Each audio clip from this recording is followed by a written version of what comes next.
नमस्कार विद्यार्थी मित्रांनो. कालच्या आपल्या पिरियडमध्ये आपण BA द्वितीय वर्ष सेमिस्टर तिसरे आणि पेपर 5वा.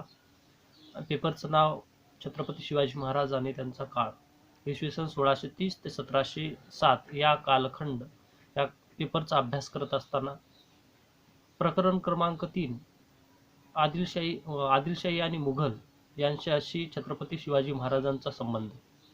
आणि आदिलशाही आणि मुघलांशी छत्रपती शिवाजी महाराजांचा जो संबंध दाखवला गेला किंवा जे प्रकरण आपण अभ्यासत आहोत त्यामधील आत्तापर्यंत आपण जवळपास 2 पॉईंट पूर्णपणे अभ्यासले. त्यामध्ये अ नंबरचा पॉईंट म्हणजे छत्रपती शिवाजी महाराजांचं प्रारंभिक संघटन कशा पद्धतीनं होतं याबद्दल. त्यानंतर ब नंबरचा पॉईंट म्हणजेच अफजल खानाचा वध किंवा अफजल खानाची जी घटना झाली होती त्याबद्दलची माहिती. त्यानंतर क नंबरचा पॉईंट म्हणजे शाहिस्तेखानाचा पराभव आणि सुरतेची लूट. म्हणजे यामधील शाहिस्तेखानाचा पराभव कशा पद्धतीने झाला आणि शाहिस्तेखानाने छत्रपती शिवाजी महाराजाविरुद्ध जी मोहीम आखली, जो औरंगजेबाचा मामा मुघल सरदार ज्यांनी छत्रपती शिवाजी महाराजाविरुद्ध आक्रमक भूमिका घेतली याबद्दलची माहिती पाहिली. आता त्याच पॉईंटमधील छत्रपती शिवाजी महाराजांनी शाहिस्तेखानाचा पराभव केल्यानंतर बादशाह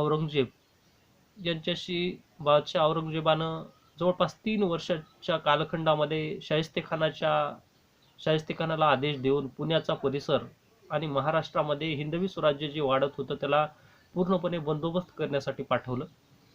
महाराष्ट्राची अतोनात हाल करून टाकलं. पुण्याचा परिसर पूर्णपणे लुटला.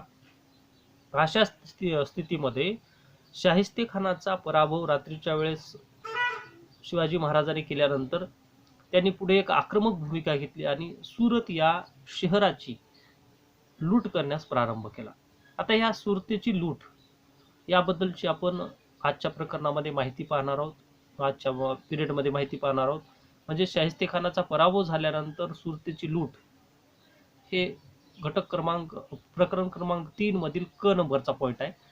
तर त्यामध्ये आता छत्रपती शिवाजी महाराज आणि त्यांनी केलेल्या सुरतेची लूट याबद्दलची माहिती पाहणार आहोत.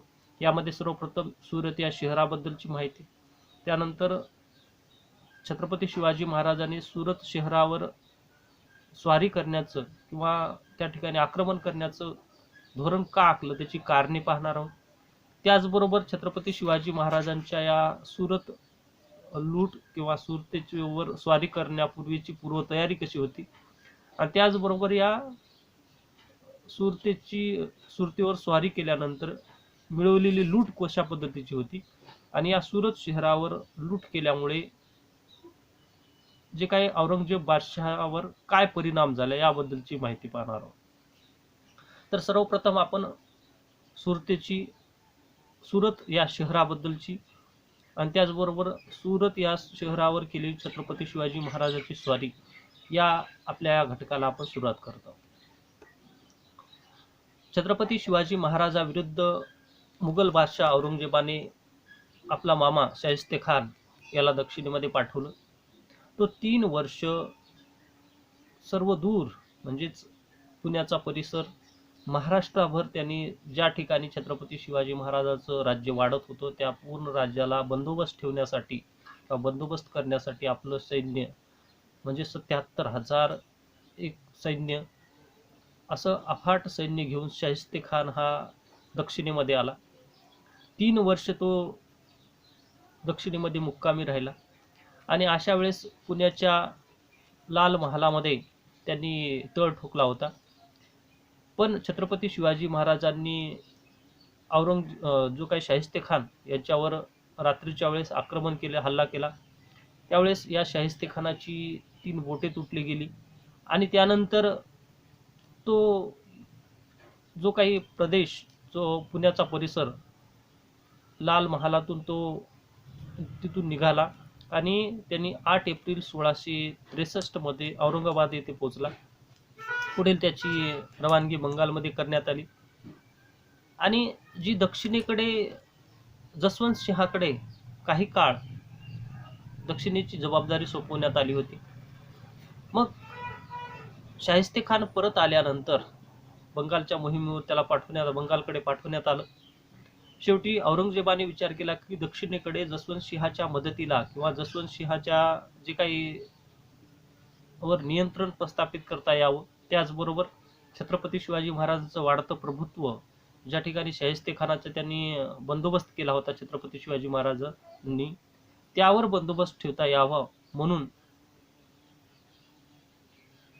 जे काही औरंगजेब बादशाह यांनी आपल्या मामाच्या जागेवर म्हणजेच दक्षिणेतला सुभेदार म्हणून आपला मुलगा शहजादा मुअज्जम याला दक्षिणेचा सुभेदार म्हणून नियुक्त केले. आणि हा शहजादा मुअज्जम हा नोव्हेंबर-डिसेंबर 1663 मध्ये जसवंत सिंहाच्या मदतीला आला किंवा जसवंत सिंहासोबत आला. जसवंत सिंह हा त्या तिथे दक्षिणेमध्येच राहत होता. जसवंत सिंहाने सिंहगडाला वेढा दिला, परंतु जे काही मुघल सैन्य जे छत्रपती शिवाजी महाराजांनी शाहिस्ते खानाचा रात्रीच्या वेळेस आक्रमण करून त्यांना परतून लावलं होतं, त्यामुळे छत्रपती शिवाजी महाराजाविषयी एक दहशत हे मुघलांच्या सैन्यामध्ये निर्माण झाली होती. त्यामुळे मराठ्यांचे काहीही नुकसान होणार नाही ही छत्रपती शिवाजी महाराजांना खात्री होती. म्हणूनच त्यांनी मुघल बादशाला पुन्हा एकदा एक धक्का दिला पाहिजे, ज्या पद्धतीने त्यांनी पुण्याच्या लाल महालामध्ये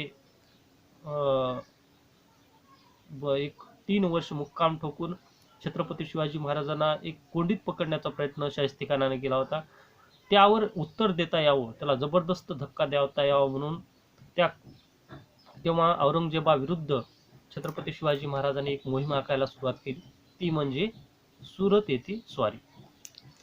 तर सुरत स्वारीची बद्दलची माहिती पाहताना सर्वप्रथम आपण या सुरत शहराबद्दलची माहिती पाहणं आवश्यक आहे. भारताच्या पश्चिम समुद्र किनाऱ्यावर सुरत हे एक शहर जे मोगल बादशहाच्या कालखंडातले अत्यंत प्रसिद्ध व समृद्ध शहर म्हणून ओळखले जात होते. आणि तत्कालीन स्थितीमध्ये ज्या मुघल कालखंडामध्ये सर्व जगातील श्रीमंत असे व्यापारी आणि व्यापार करण्यासाठी या बंदरात येत होते.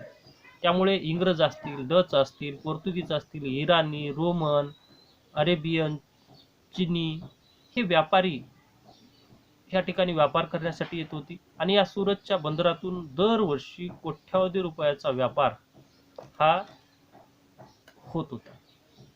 आणि या व्यापारापासून मुघल बादशाह औरंगजेबाला दरवर्षी 12 लाख रुपये कर किंवा जकात म्हणून मिळवला जात होता. त्याचबरोबर या शहराचं दुसरं एक वैशिष्ट्य म्हणजे ज्या मुस्लिम धर्मातील मक्का हे जे काही धार्मिक तीर्थक्षेत्र येथे जाणारे जे यात्रेकरू या बंदरातून मक्केला जात होते. आणि जात असताना ज्या मक्केला जाण्यासाठीचा जो मार्ग होता त्याला मक्केचा द्वार म्हणून सुरत या शहराला ओळखलं जात होतं. म्हणजे सुरत या शहरातून मक्का येथे यात्रा करण्यासाठी मुस्लिम बांधव जात होते. म्हणजे सुरत हे मुघल बादशहाचं एक प्रतिष्ठेचं ठिकाण, व्यापाराचं ठिकाण होतं, त्याबरोबर धार्मिक तीर्थस्थळाला जाण्याचं प्रमुख द्वार म्हणून ओळखलं जात होतं. आणि अशा शहरावर छत्रपती शिवाजी महाराजांनी स्वारी करण्याचं ठरवलं. आता या सुरत या शहराचा विस्तार किंवा सुरत या शहराबद्दलची माहिती म्हणजे छत्रपती शिवाजी महाराज शाहिस्ते खानाचा पराभव करून राजगडावर आले होते. तापी नदीच्या तीरावर सुरत हे शहर वसलेलं असून ते राजगडापासून 300 मैलाच्या अंतरावर होतं. त्यावेळी सुरत या शहराची लोकसंख्या 2 लाख होती आणि या शहराला तटबंदी सुद्धा नव्हती. तर तापी नदीच्या पश्चिम किनाऱ्यावर अत्यंत मजबूत असा सुरतचा एक किल्ला होता आणि या किल्ल्यासाठी स्वतंत्र असा किल्लेदार होता, तो म्हणजे सुभेदार इनायत खान. पण या किल्लेदाराबद्दल माहिती पाहत असताना हा किल्लेदार जुलमी, भ्रष्ट आणि अत्याचारी होता. त्यामुळे सुरतेच्या जे काही शहर होतं या संरक्षणाचा त्याच्यावर कोणताच प्रभाव पडलेला. सुरत ही जगातील सुप्रसिद्ध अशी बाजारपेठ होती आणि या बाजारपेठेमध्ये जगातले अनेक जे काही श्रीमंत लोक व्यापारी या ठिकाणी व्यापार करण्यासाठी येत होते.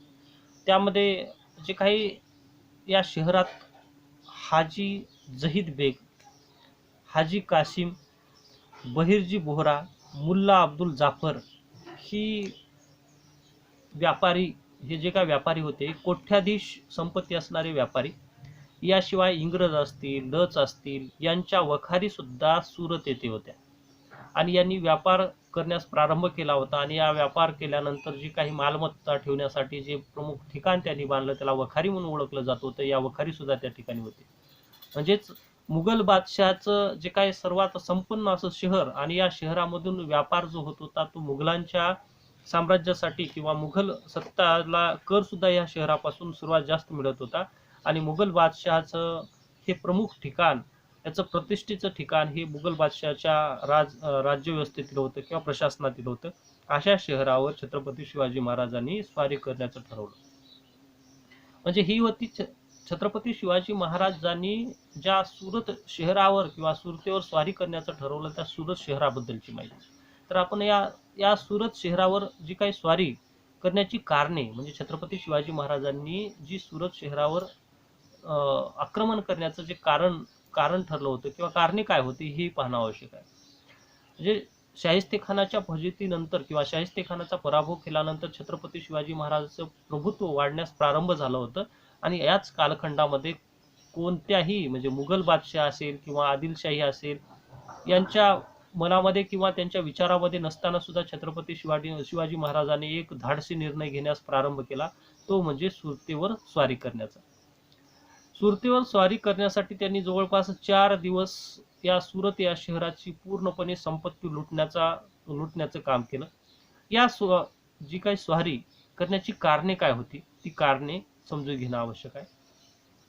तर स्वराज्याचा रिकामा खजिना भरणे हे पहिलं कारण होतं. म्हणजे नंबर 1चं कारण, शाहिस्तेखानाने 3 वर्ष छत्रपती शिवाजी महाराजांच्या स्वराज्यामध्ये ठाण मानून पुण्यामध्ये तो बसला होता. त्यामुळे स्वराज्याची पूर्ण संपत्ती नष्ट झालेली होती. म्हणजे ती पूर्ण संपत्ती त्यांनी मिळवून घेतली होती. या 3 वर्षात कित्येक गावे नष्ट झाली होती. त्यांना जाळून उद्ध्वस्त केलं होतं शाहिस्तेखान आणि त्यांच्या फौजेनं. आणि खानाच्या भीतीमुळे अनेक लोक रानवनामध्ये किंवा जंगलामध्ये पळून जाऊन गेल्यामुळे जी शेती होती सपाट भागावरली ती उद्ध्वस्त झाली होती. आणि शाहिस्तेखानाने शी लढण्याची स्वराज्याची फार मोठे लागणारे मनुष्यबळ, आर्थिक आणि मनुष्यबळ हे छत्रपती शिवाजी महाराजांचं नुकसान किंवा मनुष्यबळ खर्ची पडलं होतं किंवा खर्च झाला होता. खान हा पराभूत होऊन परत गेल्यानंतर स्वराज्याचे झालेले नुकसान हे परत भरून येणारे नव्हते. याशिवाय जी काही छत्रपती शिवाजी महाराजांनी खानाच्या जी फजिती केली किंवा खानाची जी बोटे तोडली त्यामुळे जो काही मुघल बादशाह शांत बसणार नव्हता.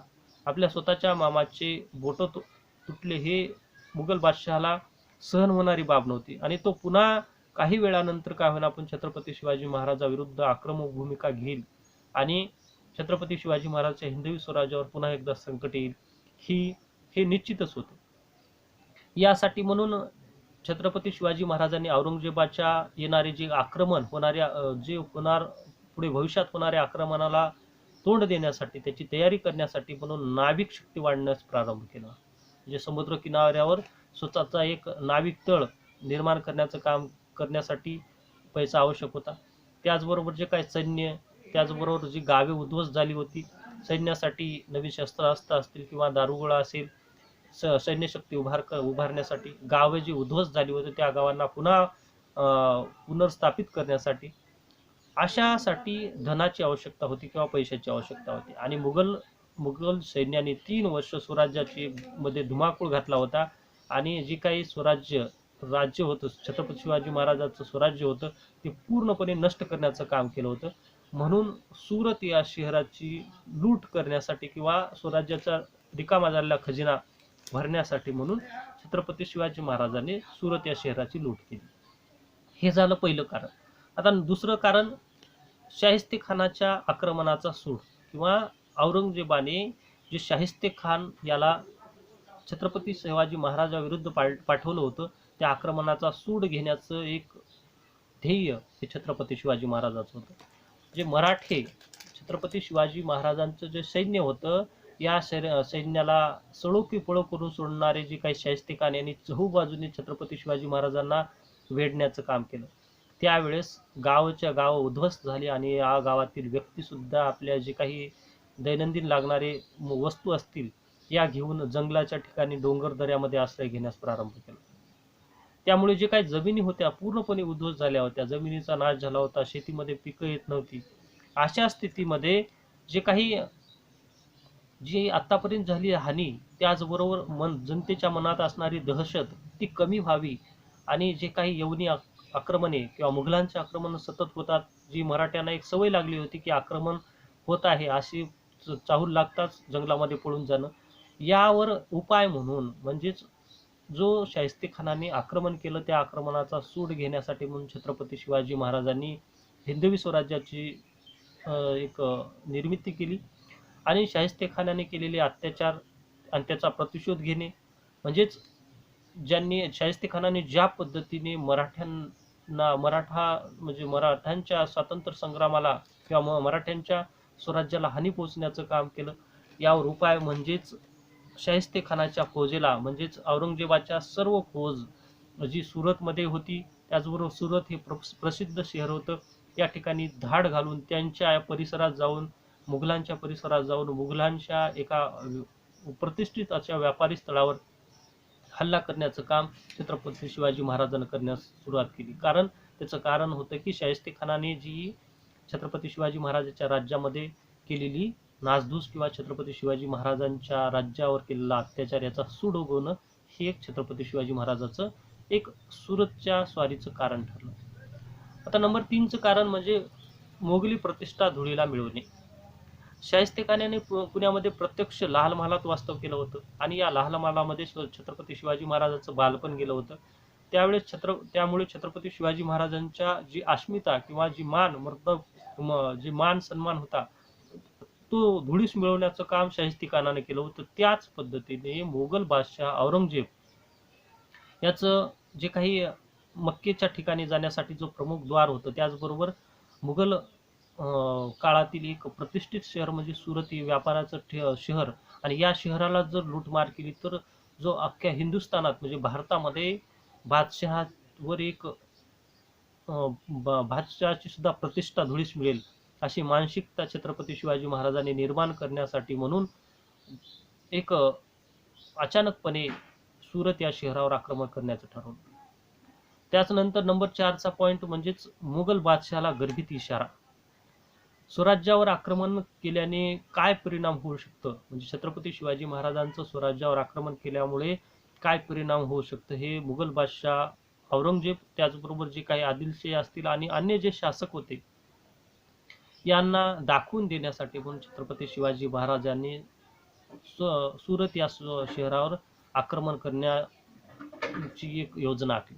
त्यामुळे मुघलांच्या मनामध्ये एक मराठ्याबद्दल किंवा हिंदवी स्वराज्यावर आक्रमण केल्यानंतर काय परिणाम होतो ही बाब एक मुघल बादशाला एक इशारा देण्याचं काम तत्कालीन स्थितीमध्ये छत्रपती शिवाजी महाराजांनी केले.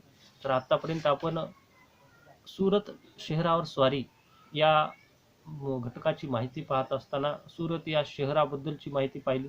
सर्वप्रथम आपण शाहिस्तेखानाने केलेली स्वराज्याची हानी, त्यानंतर सुरत या शहराबद्दलची माहिती, त्याबरोबर छत्रपती शिवाजी महाराजांनी सुरत या शहरावर आक्रमण करण्याची जी कारणे होती ती पाहिली. तर उद्याच्या पिरियडमध्ये आपण सुरत या शहरावर स्वारी करण्यापूर्वीची पूर्वतयारी, सुरत शहरावर स्वारी आणि या सुरत शहरावर स्वारी केल्यानंतर या सुरत शहरावरच्या स्वारीचे परिणाम काय झालं याबद्दलची माहिती उद्याच्या पिरियडमध्ये आपण अभ्यासणार आहोत.